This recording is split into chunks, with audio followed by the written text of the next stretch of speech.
Pam Bondi had been through a lot of public moments before, but nothing quite like this one. It was supposed to be a day of pride, a celebration of her hard work, years of effort and countless long nights she had spent building her name and reputation. She walked toward the event hall, confident but calm, the sound of cameras clicking already echoing around her. She had done this before, facing crowds, reporters, flashing lights. But something about today felt different. The energy in the air was off. It was subtle at first, but she could feel it. When she stepped onto the stage, a wave of whispers rippled through the audience. Normally, people would smile, clap, and welcome her warmly. This time, she heard scattered murmurs, a few quiet laughs, and the occasional sharp remark hidden beneath the noise. She tried to stay composed. Her years in the public eye had taught her how to smile through tension, but this was harder than usual. The host introduced her name with enthusiasm, but the crowd's response wasn't what she expected. A few claps came from the front, but they were drowned out by an uncomfortable silence that stretched longer than it should have.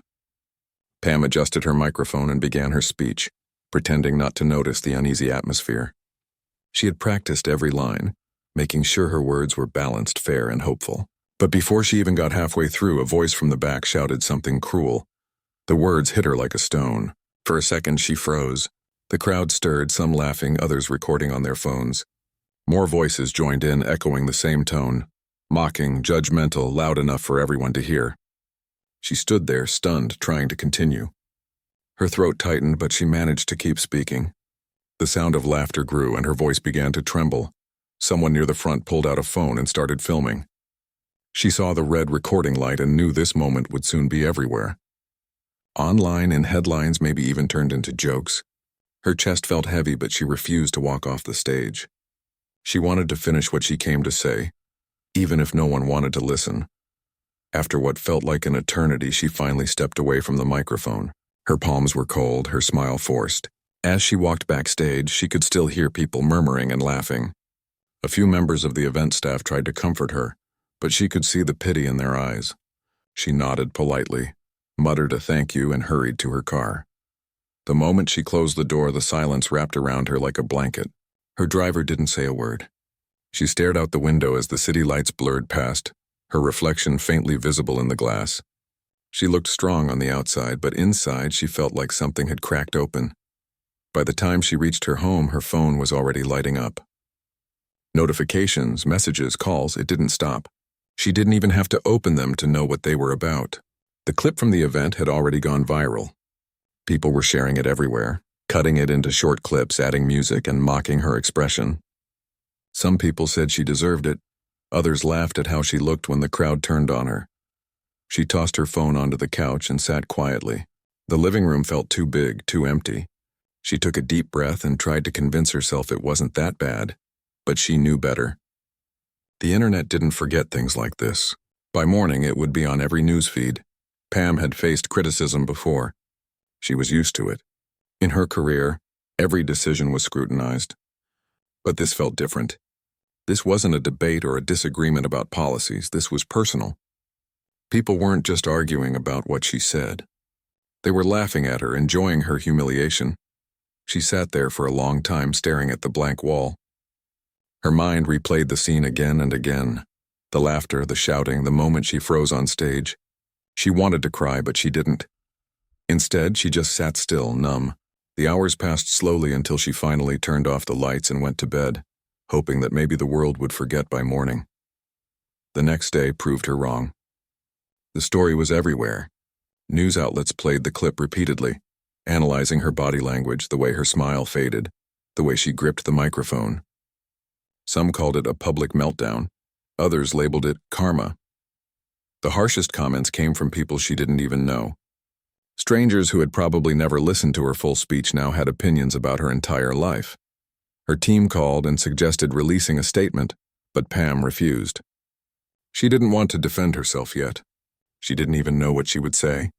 Every response she could think of sounded defensive or hollow. She needed time to think, to understand what had gone wrong and why the reaction had been so intense. She turned off the television and opened her laptop. She scrolled through the comments slowly. Some were cruel, others were mocking, but a few were quietly supportive. A handful of people defended her, reminding others that public humiliation wasn't entertainment. She appreciated that, but the negative ones still stung the most. No matter how many kind words she found, one hateful message could erase all the good. That night, she took a walk around her neighborhood. The air was cool and the streets were quiet. She pulled her coat tighter and kept her head down, avoiding eye contact. She wasn't sure if people recognized her, but she imagined they did. Every car that slowed down, every stranger who glanced her way, it made her heart race a little faster. When she got back home, she stood in front of the mirror. She didn't see the confident woman who once spoke at national events. She saw someone tired, bruised, and small. She wondered if she had somehow lost her sense of who she really was. The past few years had been a whirlwind of pressure, politics, and performance. Maybe she had become too distant from ordinary people. Maybe the crowd's anger wasn't just random. She thought about her journey, the sacrifices she'd made, the friends she'd lost along the way, the choices that once seemed right but now looked complicated under a different light. She wasn't perfect. She knew that, but no one deserved to be humiliated like that. Still, she couldn't stop questioning herself. In the following days, she stayed mostly indoors. Calls went unanswered. Emails piled up. She needed space to breathe. Her family tried to visit, but she told them she just needed time. She wasn't angry at anyone. She just didn't want to talk. The noise from the outside world was too much. Every now and then, she would check the news and see her name trending again. One channel invited a panel to discuss Pam Bondi's downfall. They talked about her as if she wasn't even human, as if she were just another story. She turned off the TV halfway through. She realized how quickly people turned on someone once they smelled weakness. A week later, the buzz started to fade. A new story had taken over the headlines and the world was moving on. But Pam couldn't. The experience had left a deep mark. She couldn't shake off the memory of those faces in the audience, the laughter that still echoed in her head. She wondered how many of them truly understood what she was trying to say that day. She walked out to her balcony one morning and looked over the city. The sunrise painted the sky in shades of gold and pink, and for the first time in days, she felt a little bit of calm. Maybe this was what she needed, to step back, to remember that one bad moment didn't erase everything she had done in her life. Still, she couldn't ignore the pain. Humiliation has a way of lingering even when the world forgets. But beneath the hurt, a quiet thought began to grow. Maybe this wasn't just a failure. Maybe it was a test, a harsh public lesson that would eventually lead to something better. As the wind brushed against her face, she realized she had two choices: to hide and let this moment define her, or to rebuild herself from it. She didn't know what her next step would be, but she knew she wasn't done yet. Something inside her, something stronger than the humiliation, was still alive. And though she didn't know it yet, this painful chapter would become the turning point that changed everything. The days after the event felt like walking through a storm that wouldn't end. Pam Bondi woke up each morning hoping the noise had faded, but every time she checked her phone, there it was again. More clips, more comments, more strangers turning her worst moment into something to laugh about. What hurt most wasn't just the humiliation itself, but how fast people turned away. She had worked for years to build trust and respect. She had stood by her beliefs even when they weren't popular, thinking that honesty would always protect her, but now it seemed like all that effort didn't matter. One moment of weakness on stage had erased years of work. She watched people she had supported, people she had once helped, quietly distance themselves. Some didn't return her calls. Others released careful public statements saying they respected her past work, but didn't agree with her recent actions. It was their polite way of walking away. Her publicist suggested she take a break, maybe travel for a few weeks, let things cool down. But Pam didn't want to run. She wanted to understand what had gone wrong. She spent hours reading through the coverage, trying to piece together how a short, tense moment had been turned into a national scandal. Some outlets edited the video, cutting out her calm words and leaving only the awkward silence after the heckling. Others added misleading captions, twisting the meaning entirely. At first she was angry, but soon the anger turned into confusion, then sadness. How could people believe something so false so quickly? She wasn't perfect, but she had never lied. And yet the internet decided her story before she had the chance to speak. She tried to meet with one of her close colleagues, someone who had always stood by her. But when she arrived at his office, his assistant told her he was unavailable. She knew what that meant. Everyone was protecting themselves. Her name had become a risk. That evening, she went for another walk, this time to a nearby park she used to visit before work. The benches were empty, and the trees whispered quietly in the cool wind. She sat down and thought about the years she had spent climbing the ladder, believing that hard work and honesty would always win. But now she realized something she had never wanted to admit. In the world she lived in, perception mattered more than truth. And once public opinion turned, it was nearly impossible to fix. When she got home, she opened her old notebooks, the ones she had kept when she first started her career. Inside were scribbled notes about what justice meant to her, why she wanted to serve, and what kind of person she wanted to become. Reading those words made her heart ache. She had been so full of hope back then. She promised herself she'd never forget who she was or why she started. Somewhere along the way, maybe she had lost that version of herself.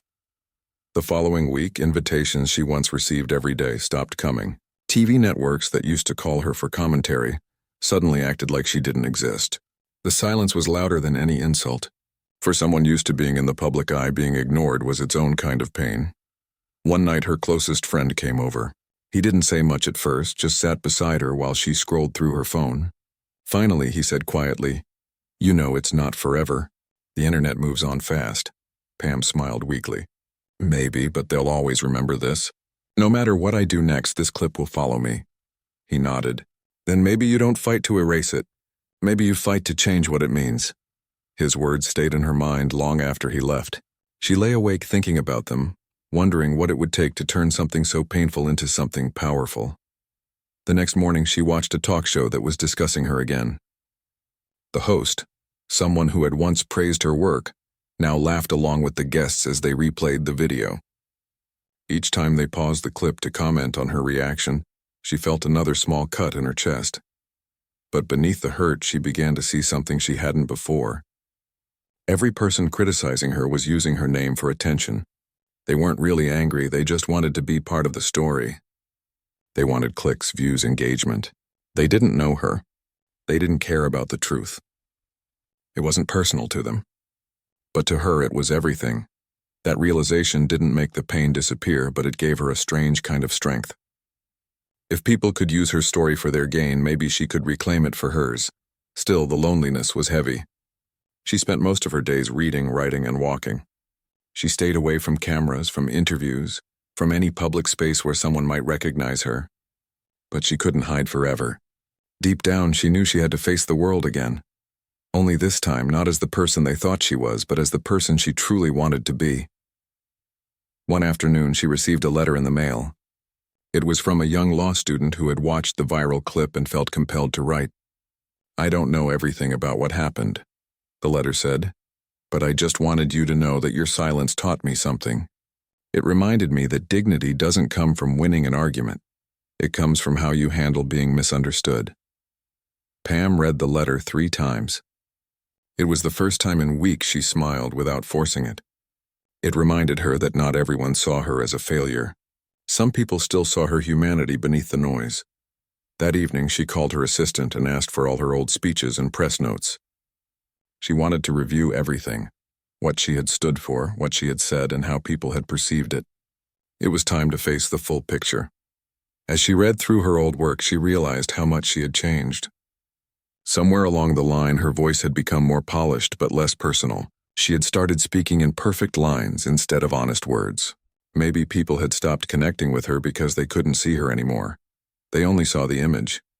It was a hard truth to accept, but it was freeing.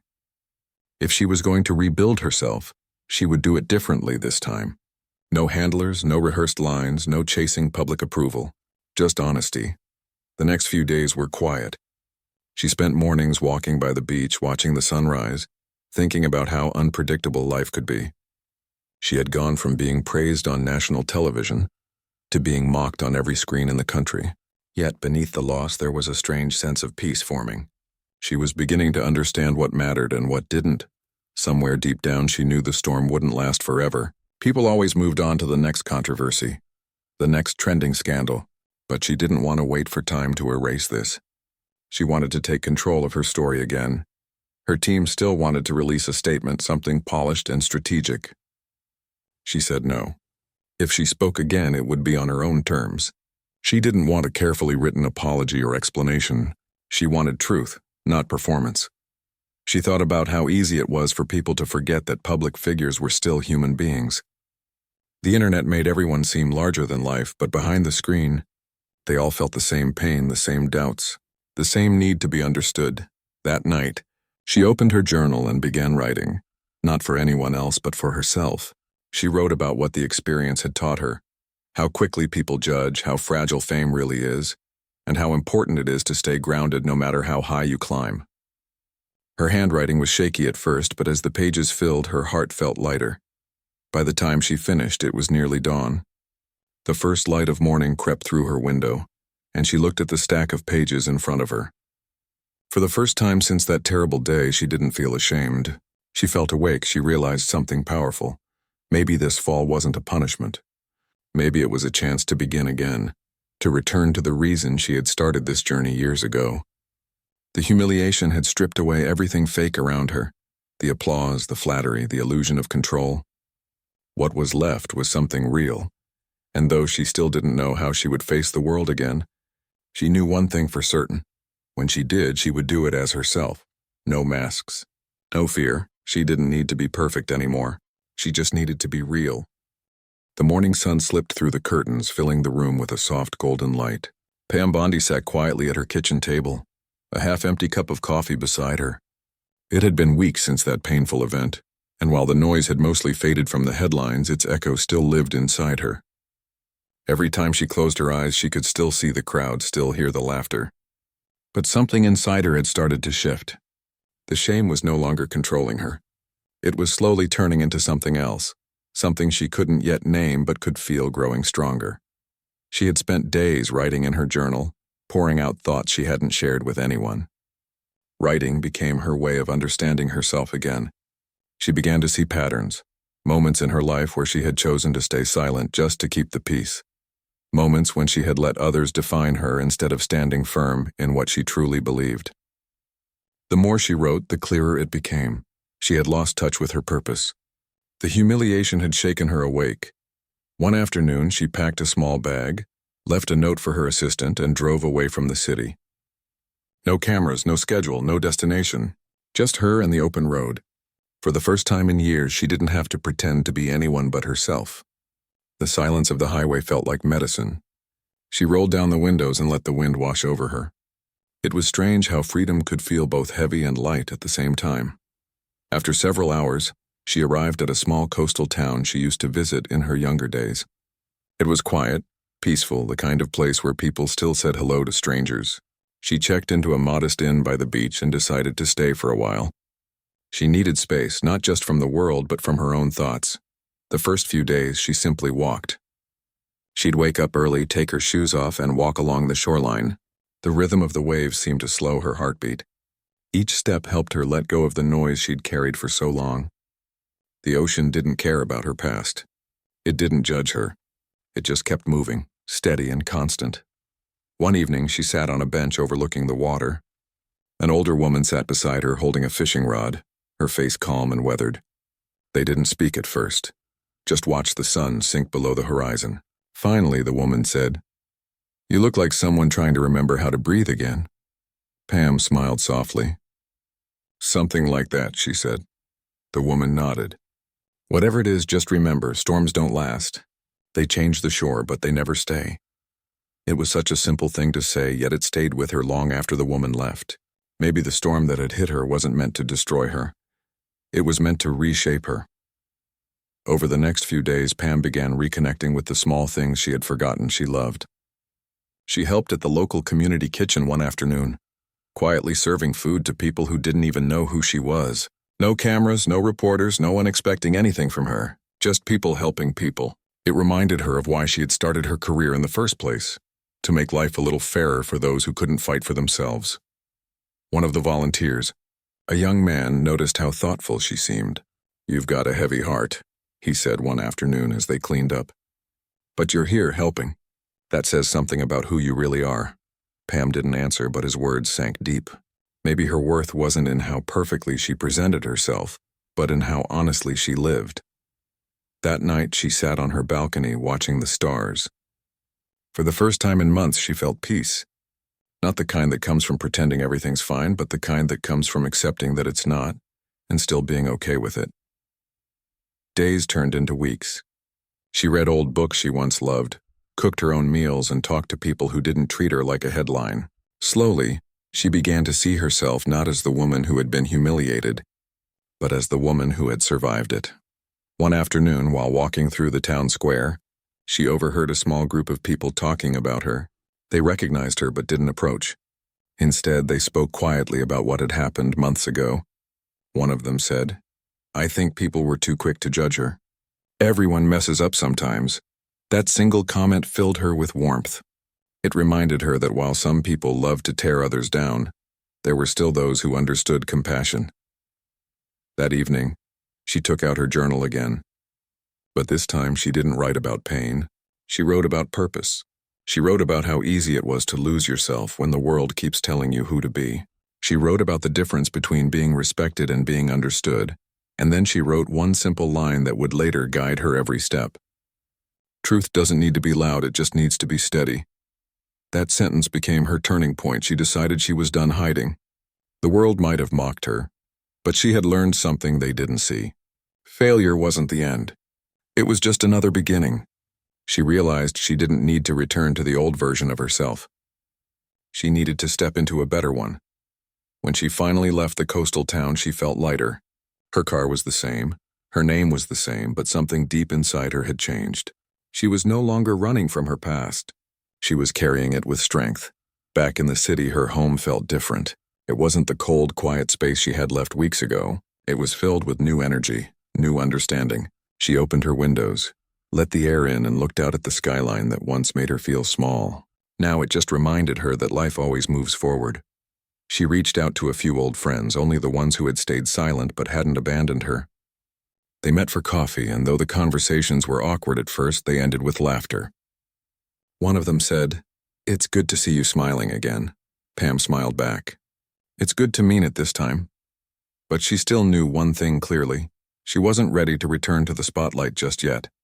She wanted to rebuild, not for the cameras, not for approval, but for herself. So she began working quietly behind the scenes, writing, researching, and reflecting. She knew that when the time came to speak again, she would do it differently.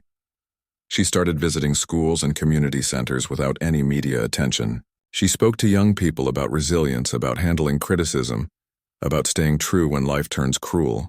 She didn't talk about her own humiliation directly, but her words carried the weight of someone who had lived through it. The more she spoke, the more people listened, not because she was famous, but because she was real. Her tone was softer now, her words more personal. She no longer tried to sound perfect. She spoke from the heart, and that made all the difference. One afternoon, after giving a small talk at a local college, a student came up to her and said, "When you spoke about standing back up after falling, it felt like you were talking about me." "Thank you," Pam smiled. "Maybe I was." That night, as she walked back to her car, the air felt different. The city lights didn't feel harsh anymore. They felt alive, full of second chances. She realized she didn't need to prove herself to anyone. The world might still remember her humiliation, but she no longer did. It was just a moment in her story, not the ending. And even though she hadn't yet told her side of the story publicly, she was ready. The time was coming when she would finally speak, not out of anger or pride, but out of peace. She knew that telling the truth wasn't about fighting back. It was about setting herself free. The turning point had come quietly, not with applause or headlines, but with honesty. For the first time in a long time, Pam felt like herself again. She didn't need to hide from her past or fear judgment. She had faced it, learned from it, and grown beyond it. She had walked through humiliation and found something far more powerful on the other side: clarity. And deep inside, she knew this was just the beginning of something new. Months had passed since the day Pam Bondi quietly returned to the city. The whispers had faded, and new stories had taken her place in the news cycle. Life had moved on, but she hadn't forgotten. The humiliation, the pain, the silence. It all stayed somewhere deep inside her, like a scar that no one else could see. But she had changed. The same moment that once broke her had turned into the moment that rebuilt her. She was calmer now. She didn't rush to prove herself. didn't chase attention, and didn't feel the need to explain everything to the world. She had learned the power of patience, the kind that doesn't come easily but grows quietly through hardship. One morning, as she sat in her office reading a report, her assistant walked in with a message. It was an invitation to speak at a national leadership conference, one she had attended years ago when her career was at its peak. She stared at the letter for a long time. The thought of standing before another crowd made her chest tighten. The memory of that awful day still haunted her. But then another thought pushed through the fear. Maybe this was her chance to finally speak. Not to clear her name, but to tell her truth. That evening, she sat on her balcony, thinking about what she would say if she accepted. The city lights shimmered below, and the cool breeze carried the sounds of life. Cars, laughter, distant music. For the first time, she didn't feel like an outsider looking in. She was ready to face the world again. The next day, she accepted the invitation. Her assistant was surprised. "Are you sure you want to do this?" she asked carefully. Pam smiled faintly. "Yes, it's time." In the weeks that followed, she prepared, but not in the usual way. She didn't hire speechwriters or rehearse lines in front of mirrors. She wrote her own notes by hand, crossing out sentences that sounded too polished, rewriting them in words that felt honest. She didn't want to sound perfect. She wanted to sound real. As the day approached, a quiet nervousness settled in her chest. She wasn't afraid of the crowd anymore. She was afraid of what the truth might uncover inside her. But she reminded herself why she was doing this. Not for reputation, not for applause. She was doing it because silence had its place, but so did truth.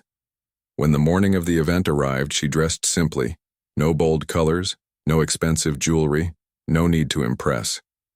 She wanted her words to do the talking. On the way to the venue, she watched the city streets passing by, thinking of how much they had seen. These were the same streets she had once walked feeling powerful and later, completely defeated. Now she walked them with peace. The hall was filled with hundreds of people. Cameras lined the back of the room, reporters whispered to one another, and flashes occasionally went off. Her heart pounded as she stepped backstage. She closed her eyes and took a deep breath. For a moment it felt like that terrible day again. The stares, the tension, the noise. But this time she wasn't the same person. She wasn't walking into battle. She was walking into truth. When her name was announced, the crowd reacted with a mix of curiosity and uncertainty. Some clapped politely, others just watched. She walked onto the stage slowly, every step steady. She stood behind the podium, adjusted the microphone, and looked around. The room was silent. She began speaking softly, her voice calm but firm. "A while ago," she said, "I stood on a stage not too different from this one. I thought I was prepared. I thought I understood what it meant to face a crowd. But that day, everything I believed about myself fell apart." The audience leaned in. Her honesty caught their attention immediately. She wasn't reading from a script. She was speaking from her heart. "I remember the sound of laughter," she continued. "I remember how small I felt, how helpless. And I remember thinking that my life, my career, everything I had worked for was ending in that moment. I went home that night feeling like the world had closed its doors on me." She paused, letting her words settle. The room stayed quiet. "But what I didn't know then," she said, "was that sometimes when life takes everything away, it's giving you the chance to find what really matters." She went on to share what those dark months had taught her. About pride, about silence, and about rediscovering purpose. She talked about how she had spent weeks away from the city, how she had listened instead of defended, how she had met people who reminded her of what honesty truly looked like. She didn't blame anyone. She didn't point fingers. Instead, she spoke with humility, acknowledging her own mistakes and lessons. "I learned that when you live in the public eye, people will always have their version of your story," she said. "But it's up to you to decide whether you'll let that version define you." A few people in the audience nodded quietly. Some looked emotional. Even the reporters who had come expecting a defensive speech seemed caught off guard by her tone. Then she did something no one expected. She showed a clip of that infamous day, the moment of her humiliation. The video played on the big screen behind her. The laughter echoed through the hall. Everyone watched in silence. When the video ended, she turned back to the audience. "That," she said, "was one of the hardest moments of my life. But I show it to you today not because I want sympathy. I show it because I want you to see what growth looks like. I want you to know that no matter how public your failure is, you can still rise again. The audience erupted in applause, not loud or dramatic, but steady, respectful. Some stood up. Others just sat still, deeply moved. Pam waited for the room to quiet again before continuing. You see, humiliation doesn't define you. What defines you is what you do after it. Do you hide from it or do you learn from it? I chose to learn. She then revealed something she had kept private all those months. How much of the story that went viral had been edited. How the context was lost, how the narrative was shaped by people who didn't even know her. She showed documents, full clips, and statements that proved what really happened. She didn't do it with anger or bitterness. She did it calmly, letting the facts speak for themselves. I don't share this to clear my name, she said softly. I share it to remind everyone that the truth always has a way of finding its voice, even when it's been silenced for a while. When she finished, the room was quiet for a long time. Then the applause began again, louder this time, but still filled with something more powerful than excitement. Respect. People stood up not because she had proven something, but because she had spoken with grace. As she stepped off the stage, her hands trembled slightly, not from fear, but from relief. It was finally over, not the journey but the silence. For the first time in so long, she felt light. The truth had been spoken, and whether people accepted it or not didn't matter anymore. Backstage, a few reporters approached her carefully. One of them said, "That was brave." Pam smiled gently. "It wasn't bravery," she replied. "It was peace." That night, she sat alone in her living room with a cup of tea, watching the replay of her speech on the news. The coverage was different this time. The tone was softer, more understanding. Even those who had once mocked her seemed to acknowledge her strength. But the validation didn't matter anymore. What mattered was that she had finally spoken her truth with dignity. She looked out the window at the quiet night sky. The city that once made her feel judged now felt forgiving. Maybe the world hadn't changed, but she had. The next morning, she woke up to messages from people she hadn't heard from in months. Some apologized, some thanked her. One message stood out. "Your story reminded me that falling doesn't make you weak, it makes you real." Pam smiled. That was exactly what she had hoped for. As she closed her phone, she thought about the journey that had brought her here.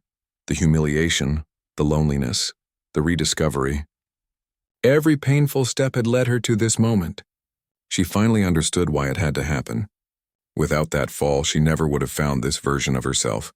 The woman who once stood broken on a stage had now stood tall on another, not to rebuild her image, but to reclaim her truth. And though her voice was calm, it carried a message stronger than any headline could ever capture. It wasn't just a speech. It was her rebirth, and the world was finally listening.